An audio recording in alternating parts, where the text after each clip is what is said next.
ദേശീയ ക്ഷയരോഗ നിവാരണ പരിപാടിയുടെ സംസ്ഥാനതല ടാസ്ക് ഫോഴ്സ് യോഗം കൊച്ചി അമൃത ആശുപത്രിയിൽ നടന്നു.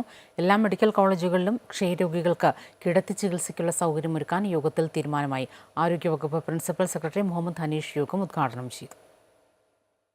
ക്ഷയരോഗികളുടെ പരിചരണവും ചികിത്സയും ഉറപ്പാക്കുക, രോഗത്തെക്കുറിച്ച് അവബോധമുണ്ടാക്കുക എന്നീ ലക്ഷ്യത്തോടെയാണ് സംസ്ഥാനതല ടാസ്ക് ഫോഴ്സ് യോഗം കൊച്ചി അമൃത ആശുപത്രിയിൽ ചേർന്നത്.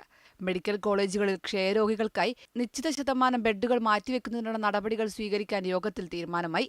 രോഗനിയന്ത്രണം, നൂതന ചികിത്സാ സംവിധാനങ്ങൾ, നൂതന പരിശോധനാ സംവിധാനങ്ങൾ, റിസർച്ച് ഇതെല്ലാം മെഡിക്കൽ കോളേജ് സെക്ടറിൽ കൂടിയാണ് ഇൻകോർപ്പറേറ്റ് ചെയ്യേണ്ടത്. ഈ ഒരു സാഹചര്യത്തിലാണ് സ്റ്റേറ്റ് ടാസ്ക് ഫോഴ്സ് മീറ്റിംഗ് എല്ലാ ക്വാർട്ടറിലും നടക്കുന്ന പോലെ ഇപ്രാവശ്യം അമൃത ഇൻസ്റ്റിറ്റ്യൂട്ട് ഓഫ് മെഡിക്കൽ സയൻസിലും നടക്കുന്നത്.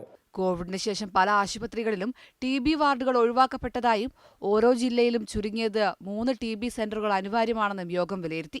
ആരോഗ്യവകുപ്പ് പ്രിൻസിപ്പൽ സെക്രട്ടറി മുഹമ്മദ് ഹനീഷ് യോഗം ഉദ്ഘാടനം ചെയ്തു.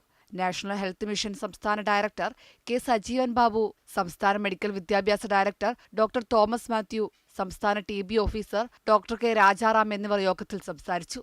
അമൃത ന്യൂസ്, കൊച്ചി.